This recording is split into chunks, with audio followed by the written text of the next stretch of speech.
الحمد للہ والسلام علی عباده الذین اصطفى اعوذ باللہ من الشیطان الرجیم بسم اللہ الرحمن الرحیم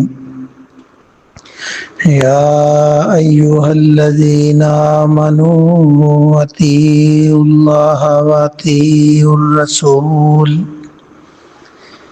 وَأَطِیعُوا الرَّسُولَ وَأُولِي الْأَمْرِ مِنْكُمْ فَإِنْ تَنَازَعْتُمْ فِي شَيْءٍ فَرُدُّوهُ إِلَى اللَّهِ وَالرَّسُولِ إِن كُنتُمْ تُؤْمِنُونَ بِاللَّهِ وَالْيَوْمِ الْآخِرِ ذَلِكَ خَيْرٌ وَأَحْسَنُ تَأْوِيلًا صدق اللہ العظیم۔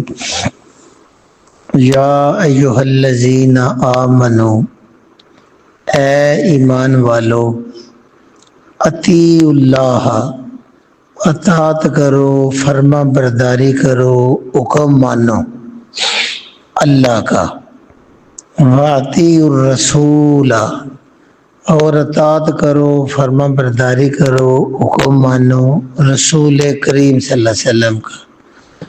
وَأُولِي الْأَمْرِ مِنْكُمْ، وَأُولِي الْأَمْرِ، اور صاحب اختیار، جن کو حکم چلانے کا اختیار دیتے ہو، صاحب اختیار منکم، جو تم میں سے ہوں۔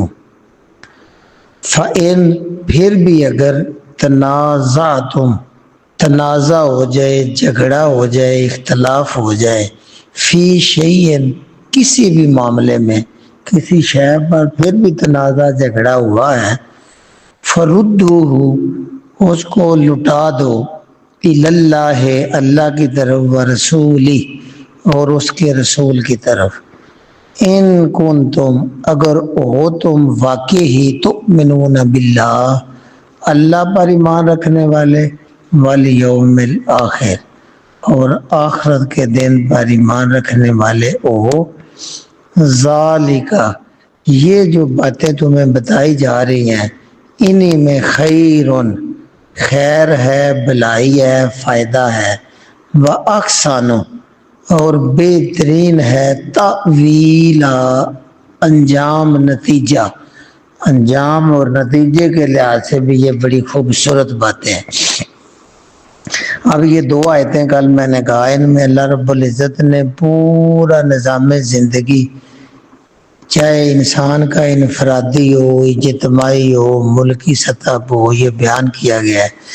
اس آیت کا پچھلی آیت سے جو ربط ہے وہ یہ ہے کہ جب یہ قرآن مجید نازل ہو رہا تھا تو مدینے میں اہل کتاب یہود و نصارہ وہ زوال کا شکار تھے۔ ان کی جو زوال ہیں، جو غلطیاں ہیں، جو کوتاہیاں اور برائیاں ہیں، اللہ رب العزت ان سے نئی امت بنی اسماعیل والوں کو آگاہ کر رہے ہیں کہ تم نے ان سے بچنا ہے۔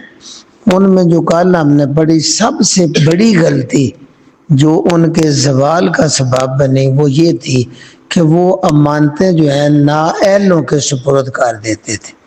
یعنی وہ اب امانت کیا ہے، سب سے پہلے دین کو ہی لے لیجئے، دین میں اللہ کا گھر یہ بنیادی علامت ہوتا ہے، اس میں مصلی اور منبر، جس سے دین نے پھیلنا ہے، جس سے قرآن اور نبی کے فرمان نئی نسل کو بتانے ہیں، یہ ذمہ داری تم نے اہل لوگوں کو دینی ہے جو قرآن اور حدیث پر عبور رکھتے ہوں اور ان میں یہ صلاحیت موجود ہو۔ اسی طرح جتنے عہدے ہیں، یہ جو صاحب اختیار ہیں، جن سے معاملات ہیں سیاسی، آپ لیڈر بھی منتخب کرتے ہیں تو اہل لوگوں کو کریں گے، پھر وہ قانون قرآن و سنت کے مطابق بنائیں گے۔ اس کے بعد جو انتظامیہ ہوتی ہے، یعنی کسی ملک کو چلانے کے لیے تین اہم ستون ہوتے ہیں۔ ایک ہوتا ہے قانون بنانے والے، جو قانون بناتے ہیں وہ ہمارے ووٹ سے منتخب ہوتے ہیں، جن کو ہم ایم پی ایم این اے کہتے ہیں۔ تو وہ بھی اہل جب ہوں گے تو وہ اسمبلی میں قانون اسلام قرآن کے مطابق بنائیں گے۔ پھر ان قانون کو دوسرا سنوت ہے نافذ کرنے والے ادارے، جن کو ہم انتظامیہ کہتے ہیں، وہ ہوتی ہے پولیس، فوج، رینجر، تاکہ جو قانون بنے اس پر سختی سے عمل درآمد ملک کے اندر ہو۔ اب ان پر بھی جب آئل لوگ بیٹھیں گے، آئی جی، رینجر کے ڈائریکٹر، وہ سارے آئل ہوں گے، وہ اپنے نیچے اقربا پرستی اور اس کا خیال نہیں رکھیں گے بلکہ میرٹ پر کریں گے۔ تو اس طرح انتظامیہ ساری ان قانون کو نافذ کرتے ہوئے کسی سے کوئی رو رعایت، کوئی امیر غریب، کوئی حکمران، کوئی رعایا، یہ خیال نہیں کریں گے بلکہ جو قانون اسلام کے مطابق کو صحیح نافذ کریں گے۔ اور تیسرا ادارہ ہوتا ہے، پھر بھی کوئی قانون توڑتا ہے، قانون کی خلاف ورزی کرتا ہے تو عدلیہ ہوتی ہے۔ ان پہ جب جج تم میرٹ پہ لگاؤ گے، قرآن و سنت کے مطابق وہ فیصلے کریں گے، تو انہیں فیصلے کرتے ہوئے کوئی حکمران، کوئی رعایا، کوئی امیر غریب یہ فیصلہ نہیں ہوگا۔ اس طرح پوری جو سٹیٹ قائم ہوگی وہ اسلامی ہوگی۔ تو یہ ہوتا ہے جب ہم مانتے ہیں آپ اہل لوگوں کو دیں گے تو ٹھیک۔ اب بنی اسرائیل نے یہ مانتے نہ اہل لوگوں کو دے دی، ان کے جو مذہبی پیشوا تھے وہ اپنے آسمانی کتابوں سے ہٹ کے انہوں نے اپنی یاراداریاں کر لیں، انہوں نے دین کو پیٹ کے لیے استعمال کرنا شروع کر دیا۔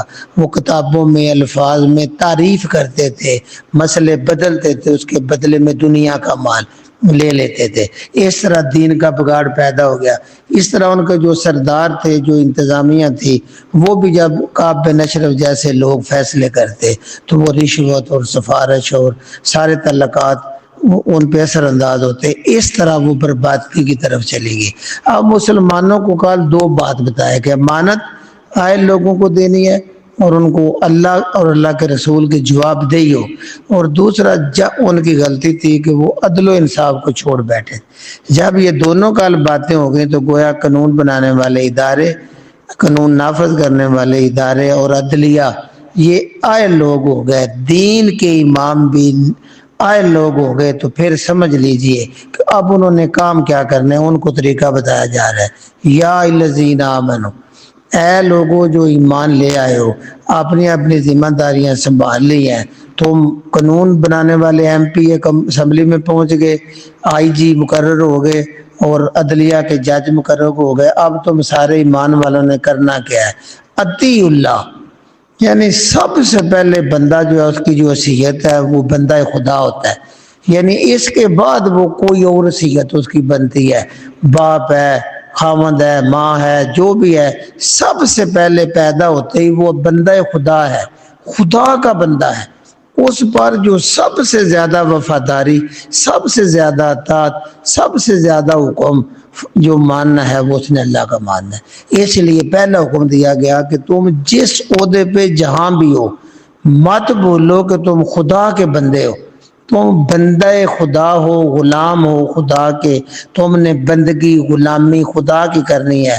لہذا جہاں خدا کا حکم آ جائے تم پر فرما برداری، اطاعت، حکم ماننا یہ ضروری ہے، یہ غیر مشروط ہے، اس کے لیے کوئی شرط نہیں۔ اب خدا کا حکم ہے قرآن مجید، خدا کا حکم ہے جو اللہ رب العزت نے روح سے وعدے لیے، الست بربکم، خدا کا حکم ہے جو اللہ نے بندے کی فطرت میں ڈال دیا ہے، نیکی اور بدی کو۔ تو یہ قانون تم نے توڑنے نہیں، تمہارا ضمیر ملامت کرے تو باز آ جاؤ، تمہاری روح کو ناپسند ہو تو رک جاؤ۔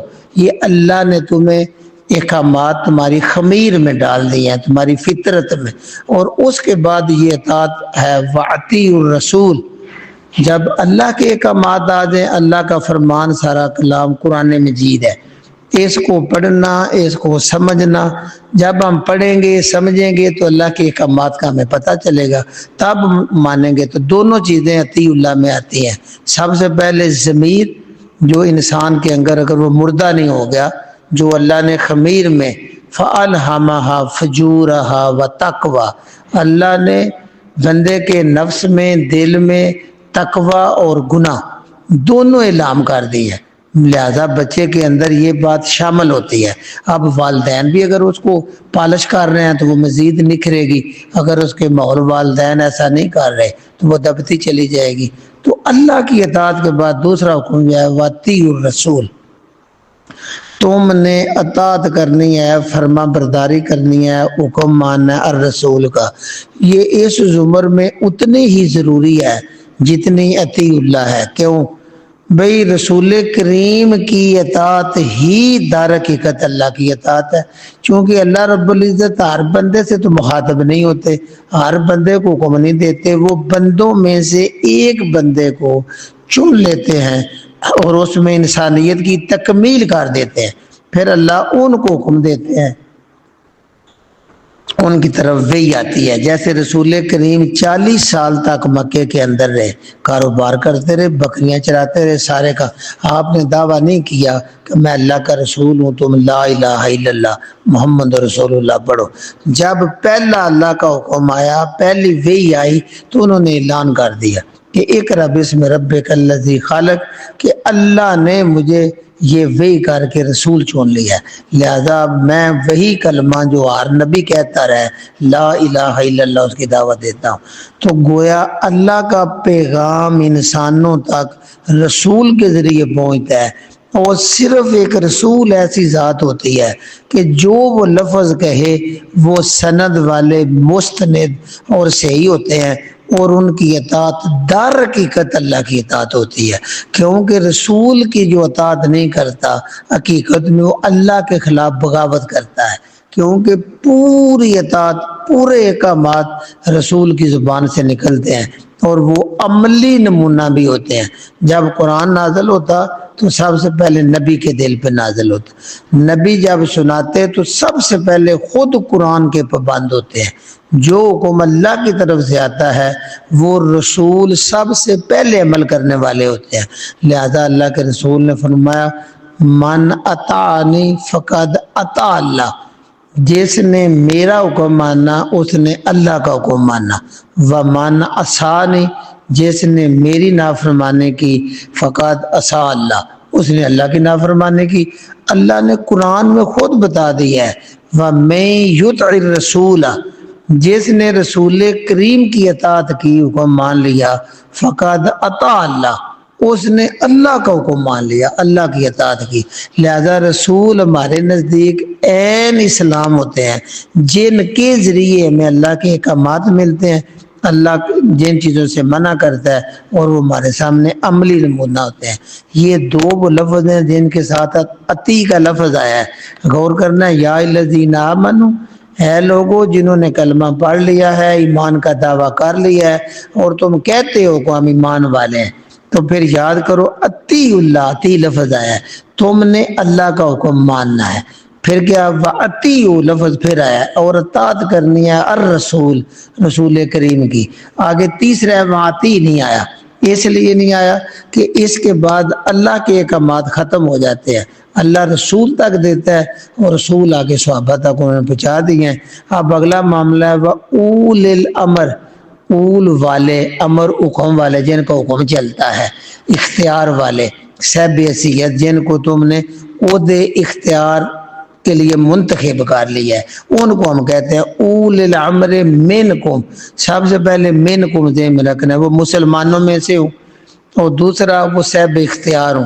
جیسے میں نے بتایا یہ مسلح اور منبر دین میں جن کے حوالے کیا ہے، پہلے تم ان کو عائل لوگوں کو کرو نا، جو اس عہدے کے عائل ہیں، جب تم کرو گے تو وہ اللہ اور اللہ کی رسول کی اطاعت کریں گے، تو پھر ان کا حکم بھی اسی طرح تم نے ماننا ہے کہ اگر وہ اللہ اور اللہ کے رسول کے تابع رہ کے چل رہے ہیں، یہ تب اطیع وہاں نہیں آیا۔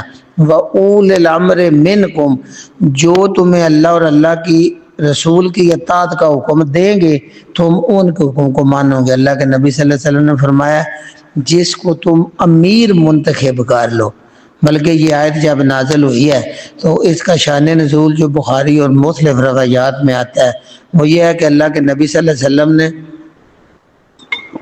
حضرت عبداللہ کو ایک سریہ میں بھیجا۔ سریہ ہوتا ہے جو اللہ کے نبی خود شامل نہ ہوں تو کسی جہاد کے لیے لشکر بھیجیں تو اس کو سریہ کہتے ہیں۔ تو اللہ کے نبی صلی اللہ علیہ وسلم نے ان کی سرکردگی میں ایک لشکر کو بھیجا، مہم پر بھیجا، اور جاتے ہوئے حکم دیا کہ اے لوگو، جس کو میں نے امیر منتخب کیا ہے اس کی اطاعت کرنی ہے، یہ ہے اول الامر منکم، کہ اس کو میں نے امیر مقرر کر دیا ہے، تمہارا امام بنایا ہے، پیشوا بنایا ہے، اس کی تم نے اطاعت کرنی ہے۔ انہوں نے آمنا کہا۔ اب گئے راستے میں چلتے چلتے امیر صاحب کسی وجہ سے ان لوگوں سے ناراض ہو گئے، اور انہوں نے سب کو اکٹھا کر کے غصے میں تھے، کہا کہ اللہ کے رسول نے تمہیں یہ حکم دیا ہے کہ جو میں حکم دوں اس کی اطاعت کریں گے؟ تو صحابہ نے کہا ہاں اللہ کے رسول نے حکم دیا، ہم تیار ہیں۔ اس نے حکم دیا جاؤ سارے جنگل سے لکڑیاں اکٹھی کر کے آؤ۔ سارے لکڑیاں اکٹھی کر کے ایک جگہ جمع کر کے لے آئے۔ اب اس نے حکم دیا ان کو آگ لگا دو، انہوں نے آگ لگا دی۔ جب پوری آگ بڑھ گئی تو کہتے ہیں میں حکم دیتا ہوں سارے اس میں چھلانگیں لگا دو۔ جب اس نے یہ حکم دیا تو اب لوگ صحابہ ایک دوسرے کو دیکھنے لگے، اور پھر ایک نے ہمت کر کے کہا کہ دیکھیں بھئی ہم نے تو رسول کریم کی اطاعت اس لیے کی ہے کہ ہم دنیا اور آخرت کی آگ سے بچیں، تو اگر ہم نے خود ہی آگ میں جلنا ہے تو پھر ہم نے اطاعت کیوں کی ہے؟ ہم اتنی دیر تک یہ نہیں مانیں گے جتنی دیر تک رسول صلی اللہ علیہ وسلم سے ہم پوچھ نہ لیں۔ تو جب اتنی باتیں اور مشاورت کر رہے تھے وہ آگ ٹھنڈی ہوگی، تو جب آگ ٹھنڈی ہوئی اتنے میں میر صاحب کا غصہ بھی ٹھنڈا ہو گیا۔ جب وہ لشکر واپس آیا تو اس کا تذکرہ صحابہ نے اللہ کے رسول صلی اللہ علیہ وسلم سے کیا کہ اس طرح معاملہ ہے، تو آپ صلی اللہ علیہ وسلم کے الفاظ ہیں اگر تم آگ میں داخل ہو جاتے تو تم قیامت تک آپ سے نکل ہی نہ پاتے۔ اطاعت امیر کی اسی صورت میں کرنی ہے جب وہ اللہ اور اللہ کے تابع ہو۔ گویا اول الامر منکم، یہ اس کی اطاعت تبھی ممکن ہے جب وہ اللہ اور اللہ کے رسول کی فرما برداری میں حکم دے گا۔ معصیت میں اطاعت نہیں ضروری، جب وہ قرآن اور حدیث اللہ کی نافرمانی کی بات کہے گا تو اس کی اطاعت بالکل نہیں ضروری۔ یہ لفظ ہے اول الامر منکم۔ باقی آپ نے کہا کہ جس کو تم امیر مقرر کرو، باتیں ساری وہی ہیں کہ پہلے تم اگر اہل لوگوں کو دے گو، پھر وہ اہل لوگ جو ہیں وہ عدل کریں گے اور قرآن و حدیث کے ماہر ہوں گے، اس کے مطابق حکم دیں گے، پھر رعایا جو ہے ان کی اطاعت کرے گی۔ یہی ہے بادشاہ کی اطاعت، یہی ہے امیر کی اطاعت، یہی ہے جتنے بھی عہدوں پر مقرر ہیں ان کا حکم ماننا۔ آپ صلی اللہ علیہ وسلم نے یہ بھی فرمایا جو تمہارا امیر مقرر ہو جائے، بلکہ آپ نے کہا تم میں بہترین امام وہ ہیں جو تم سے محبت کرتے ہیں اور تم ان سے محبت کرتے ہو، وہ تمہارے لیے دعائیں کرتے ہیں تم ان کے لیے دعائیں کرتے ہو، اور بدترین امام وہ ہے جن سے تم بھی نفرت کرتے ہو وہ تم سے نفرت کرتے ہیں، تم ان کو پسند نہیں کرتے وہ تم کو پسند نہیں کرتے۔ تو صحابہ نے کہا یا رسول اللہ پھر ہم ان کو تلواروں سے ہٹا دیں؟ تو آپ نے کہا جب تک وہ اقام الصلاۃ خود کرتے ہیں اور اس نظام کو نافذ کرتے ہیں تم ان کے خلاف اپنے ہتھیار بلند نہ کرو۔ تو گویا اس میں نماز کی نیت بھی ہے، جو حکمران ہیں ان پر ضروری ہے کہ وہ سرکاری سطح پر اقامت صلاۃ نماز کا جو نظام ہے اس کو قائم کریں گے۔ یہ دین کا بنیادی ستون ہے۔ جب ہم نماز کے لیے آئیں گے یقین جانیں بندہ گناہوں سے بھی پاک ہوتا ہے، ہم نے تو صرف اس کو ایک فریضہ سمجھ لیا ہے۔ یہ دین کا نظام ہے اور سرکاری سطح پہ نافذ ہونا چاہیے۔ ضیاء اللہ کے دور میں ایک بار حکم آیا تھا جب سکولوں میں دفتروں میں یہ وقفے رکھے گئے اور جماعت کے ساتھ نماز ہوتی تھی، یہ سرکاری سطح پہ ہے۔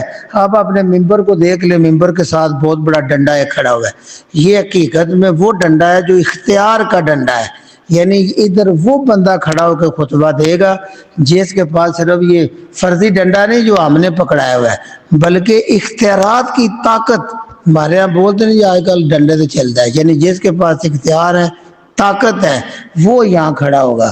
جب وہ اعلان کرے گا نا کہ یہ 1:45 خطبہ شروع ہو جانا ہے اور ساروں نے 1:45 یہاں پہنچنا ہے، فرض کریں تھانے دار یہاں کھڑا ہے تو وہ اگر آگے اعلان کرے گا نا میں نے ادھر 1:45 سپاہی کھڑے کر دینے اور یہ لیٹ ہے پکڑ کے پرچہ FIR اور جیل بھیج دینا ہے، تو میں دیکھتا ہوں کون ہے جو 2 منٹ لیٹ ہوگا، سورے وقت سے پہلے آ کے نفل پڑھ رہے ہوں گے اور امام کے آنے سے پہلے بیٹھے ہوئے ہوں گے۔ یہ صاحب اختیار لوگوں کے لیے ہے۔ ادھر کیا ہے ہم نے ٹوٹل دین کو چھوڑ دیا ہے، نائل مقرر ہے ان کو سننے کے لیے تیار کو نہیں، ہر کوئی اپنی مرضی کر رہا ہے۔ اللہ نے حکم دے دیا ہے کہ اذا نودی للصلاۃ من یوم الجمعہ فاسعوا الی ذکر اللہ، دوڑتے ہوئے تیز جلدی تیاری یہ حکم ہے شامل ہے، اور وہ خطبہ 2 رکعتوں کے برابر دیا گیا ہے۔ یہ اولے الامر وہ ہوں گے جو ہم میرٹ پر منتخب کریں گے اور ان کو اختیار دیں گے۔ تو گویا یہ سرکاری سطح پہ جب نظام نافذ ہو جائیں گے تو پھر اختیار والے جب حکم دیتے ہیں تو رعایا جو ہے ان کی عمل درآمد کرتی ہے، اور ان کو حکم دیا جا رہا ہے کہ تم نے اطیعوا اللہ، سب سے پہلے اللہ کی اطاعت۔ گویا وہ ماہر لوگ ہوں گے، عالم لوگ ہوں گے، قرآن و سنت کو جاننے والے ہوں گے، وہ اللہ کے حکم کی اطاعت خود کریں گے، وَأَطِیعُوا الرَّسُولَ، اور پھر رسول کے حکم کی اطاعت کرائیں گے، وَأُولِي الْأَمْرِ مِنْکُمْ، اور تم میں جو بھی صاحب اختیار ہوں۔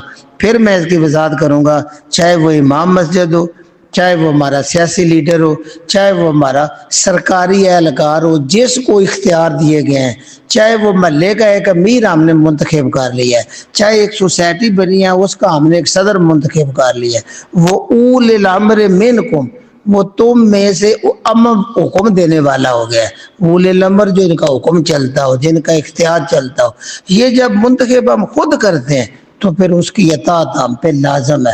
جب ہم نااہل لوگوں کو کریں گے بنی اسرائیل کی طرح تو پھر یاد رکھے نااہل قید ہوں، نااہل قیادت ہو تو وہ پوری رعایا کو لے کے ڈوب جاتی ہے، وہاں افراتفری آ جاتی ہے۔ تو اس لیے اللہ تینوں کی پابندی کر کے آگے کہتے ہیں فَإِن تَنَازَعْتُمْ، چونکہ اب رسول تو میں نہیں رہے، اب قرآن موجود ہے اور نبی کی سنت موجود ہے، تو آپ اگر اول الامر حکم دیتے ہیں اور اس میں تنازع ہو جاتا ہے، فَإِن، پس اگر تنازعتم، تنازع ہو جائے، جھگڑا ہو جائے، اختلاف ہو جائے، فی شیئن، کسی معاملے میں، کہ وہ حکم دیتے ہیں، رعایا کہتی ہے یہ اللہ اور اللہ کے رسول کا حکم نہیں ہے، یا تمہیں اس کی اطاعت پہ شک ہے، جیسے عمر فاروق رضی اللہ تعالیٰ عنہ جمعہ کا خطبہ دینے کے لیے کھڑے ہوئے اور وہ اتنے سخت یہ اللہ کے احکامات کو نافذ کرنے والے تھے کہ شیطان بھی ان سے ڈرتا تھا، تو انہوں نے کہا کہ لوگوں اگر میں تمہیں اللہ کا حکم دوں،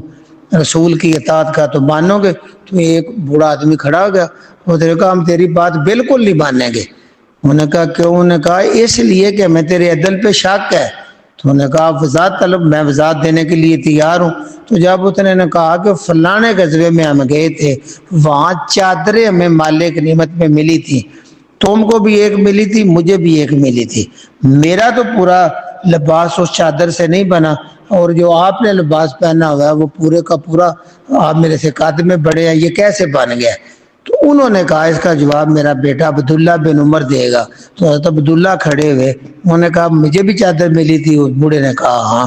تو انہوں نے کہا میں نے اپنی چادر ابا جان کو دی ہے، وہ دونوں ملا کے ان کا لباس بنا ہے۔ تو وہ بوڑھا بیٹھ گیا، کہا اب جو تم حکم دے گو ہم تیری اطاعت کریں گے۔ یہ ہوتا ہے اگر اختلاف ہو جائے، فَإِن تَنَازَعْتُمْ، کسی معاملے میں تمہیں اس پہ شک پڑ گیا ہے، وہ ایسا حکم دے رہا ہے، وہ خود صدیق اکبر رضی اللہ تعالیٰ عنہ جب خلیفہ بنے تو ان کا خطبہ پوری وضاحت ہے اس آیت کی۔ کیوں؟